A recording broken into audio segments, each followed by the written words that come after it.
بسم اللہ الرحمن الرحیم الحمدللہ والصلاة والسلام علی رسول اللہ اشہد ان لا الہ الا اللہ وحدہ لا شریک لہ واشہد ان محمدا عبدہ ورسولہ صلی اللہ علیہ وسلم۔ آج کا ہمارا سوال ہے کہ نماز تراویح میں قرآن سے دیکھ کر تراویح کو سننا، امام کی قرات کو سننا، یہ کیسا ہے؟ لیکن جہاں تک عبادت کا تعلق ہوتا ہے تو عبادت کی تعریف ہی یہ ہے کہ نبی مکرم صلی اللہ علیہ وسلم کے طریقے کے مطابق کی جائے اور اللہ رب العالمین کو راضی کرنے کے لیے کی جائے۔ یعنی قاعدہ یہ ہے کہ جو عبادت جہاں جیسے جتنی ثابت ہے وہی عبادت وہاں ویسے اتنی کرنی ہوتی ہے۔ جب یہ قاعدہ ہمیں سمجھ میں آ جائے گا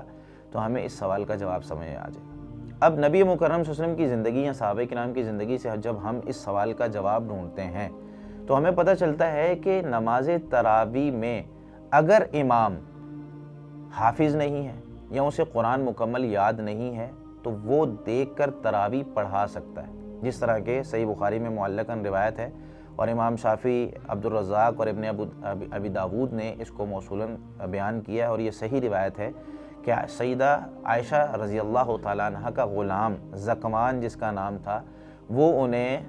مصحف سے دیکھ کر، قرآن سے دیکھ کر نماز پڑھایا کرتا تھا، یعنی نفلی نماز تراویح وغیرہ ان کو پڑھاتا تھا۔ تو ایک امام وہ تو قرآن دیکھ کر اگر وہ حافظ نہیں ہے تو پڑھا سکتا ہے، لیکن مقتدی جو کہ مسجد میں آج کل ہمارے معاشرے میں بہت زیادہ یہ مسئلہ چل رہا ہے کہ جو مقتدی ہیں وہ بھی قرآن لے کر کھڑے ہوتے ہیں۔ میرے بھائی، مقتدی کے لیے حکم یہ ہے، امام کے لیے بھی حکم ہے لیکن امام کے لیے ایک تخصیص آ گئی نبی مکرم صلی اللہ علیہ وسلم کے زمانے سے، آپ صلی اللہ علیہ وسلم نے اس کی اجازت دے دی۔ لیکن مقتدی کے لیے حکم کیا ہے؟ صحیح بخاری میں 740 نمبر روایت ہے، کان الناس یؤمرون ان یضع الرجل الید الیمنی علی ذراعہ الیسری فی الصلاۃ، کہ نبی مکرم صلی اللہ علیہ وسلم کے زمانے میں صحابہ کہتے ہیں کہ ہر آدمی کو یہ حکم دیا جاتا تھا کہ ایک آدمی اپنا دایاں ہاتھ بائیں ہاتھ پہ رکھ کے نماز میں کھڑا ہو۔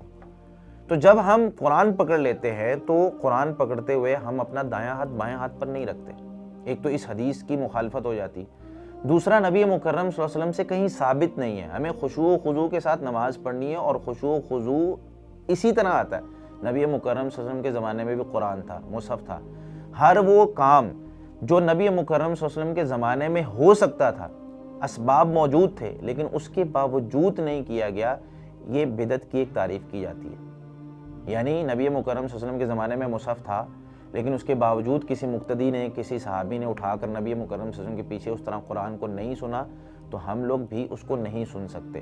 تو ہمیں پوری توجہ امام صاحب کی طرف رکھنی چاہیے اور امام صاحب کی قرات کو سننا چاہیے۔ ہاں، اگر کسی مسجد میں کوئی حافظ نہیں ہے اور امام صاحب حافظ ہیں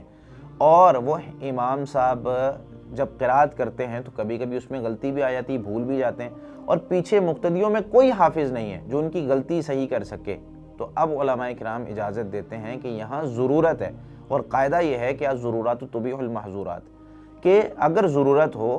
تو وہاں پر مثال کے طور پر کوئی شخص مر رہا ہے، فوت ہو رہا ہے تو وہ خنزیر کا گوشت بھی کھا سکتا ہے۔ اگر کوئی شخص، کسی کو ضرورت ہے، عام قاعدہ یہ نہیں ہے لیکن یہاں ایک مجبوری ہے کہ پیچھے مقتدیوں میں کوئی حافظ نہیں ہے، تو اب اس کی غلطیاں جو اصلاح کرنی ہیں وہ دیکھنے کے لیے یا اس کو بتانے کے لیے تاکہ نماز جاری رہ سکے، اب ایک مقتدی پیچھے قرآن لے کر کھڑا ہو سکتا ہے، ساری صف نہیں، سارے جماعتی نہیں۔ تو ہمیں یہ مسئلہ قرآن و حدیث کے مطابق اس پر عمل کرنا چاہیے۔ اللہ رب العالمین ہمیں عمل کی توفیق عطا فرمائے۔ جزاکم اللہ خیر۔